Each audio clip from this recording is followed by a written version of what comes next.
노출이 된 후에 피부에 수초나 수분 정도 지나서 피부에 부어오르거나 두드러기 형식으로 발생을 하게 됩니다. 이게 화면에서 보시는 것처럼 요각 노출 부위에 저렇게 생기시는데 보통 평상시에 햇빛에 많이 노출이 되는 얼굴이나 손등보다는 평소는 가려져 있던 몸통이 햇빛에 노출됐을 때 더 심한 반응으로 나오는 경우가 많습니다. 네, 지금 아까 음식에서도 히스타민에 대해서 얘기하셨고 또 햇빛을 쬐어도 히스타민이 분비될 수 있다고 하셨는데 그 히스타민이 어떤 건지 좀 간단히. 히스타민이 직접 우리 피부에서 혈관의 유출을 증가시킵니다. 혈관이 좀 느슨해져서 혈액 내에 있는 이제 여러 가지 물질이나 체액 성분이 혈관 밖의 피부로 흡수가 되게 돼서 피부가 되게 부어오른 현상 혹은 붉어지는 현상을 유발하는 주 범위죠. 물론 히스타민뿐만 아니라 그 외 다양한 매개 물질들이 두드러기를 만들 수는 있습니다만 대표적인 게 히스타민이라고 아시면 될 것 같습니다. 그렇군요. 그럼 만약에 좀 햇빛은 안 받을 수가 없는데 그것 때문에 두드러기가 난다면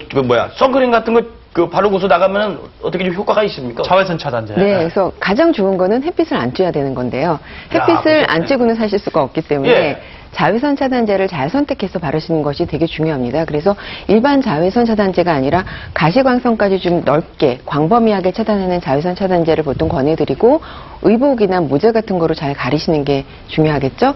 그리고 이런 거로도 잘 안 된다면 이제 먹는 약으로 항히스타민제를 복용을 하시는데 좀 대용량을 써보거나 특정한 경우에는 항말라리아제를 복용하는 것도 시도가 되고 있습니다만 그렇게 효과적이지 않은 경우에는 또 일부러 햇빛을 자주 노출을 시키는 광선 치료를 권하기도 합니다. 그래서 그런 것도 한번 시도해 볼 수는 있습니다. 네, 알겠습니다. 자, 그러면 두드러기 과연 어떨 때 생기나요? 1위와 3위에 이어서 이번엔 4위입니다.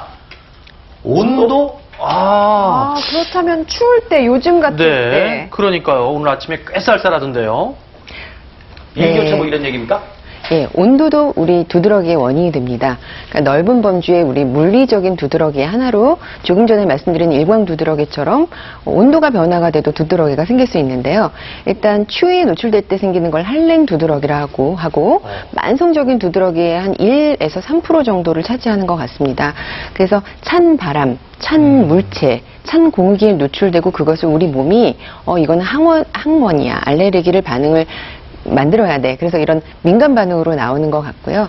그래서 이렇게 보시는 것처럼 다양한 크기의 붉거나 그런 팽진으로 나올 수가 있겠습니다. 네, 요즘 같이 날씨가 갑자기 쌀쌀해질 때 두드러기가 생길 수도 있겠군요. 그러면. 네. 그러면 그 왜 목욕할 때요, 냉탕, 온탕 이런 거 있잖아요. 네, 그렇죠. 그거에도 좀 예민하게 반응하시는 분들이 좋아하시잖아요. 있는데요. 저 좋아하죠. 그래서 한랭 두드러기가 있으신 분들은 특히나 이제 차가운 물로 목욕하시는 건 조심하셔야 되고 냉수욕을 하시거나 그런 경우 심한 경우에는 이게 호흡곤란의 증상까지도 만들 수 있기 때문에 생명의 위험을 초래할 수 있습니다. 네. 그렇군요. 냉온 목욕하실 때도 주의하셔야겠습니다. 다음은 이제 5위는 이쪽에 있군요. 네, 5위 한번 써볼까요? 해볼게요. 두드러기 압박이 있어도 생길 수 있습니다. 뭔 소리예요? 왜 그렇잖아요. 조금 세게 툭 쳤을 때 갑자기 이렇게 조금 부풀어 오르시는 분들도 있고 또 여성분들 같은 경우는 꽉 끼는 옷을 입었을 때 좀 그럴 수 있을까요? 네. 정 교수님.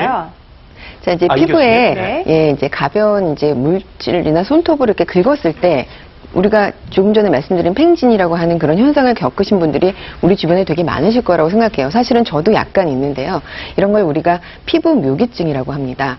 그래서 이게 일반인들한테 되게 많이 있는 질환인데 우리가 손톱으로 가볍게 긁거나 스치거나 뭔가 압박만 있어도 화면에서 보시는 것처럼 그 피부가 물체가 닿은 라인 따라서 이렇게 맞아요. 모양대로 생기죠. 그래서 피부 묘기증이라고 합니다.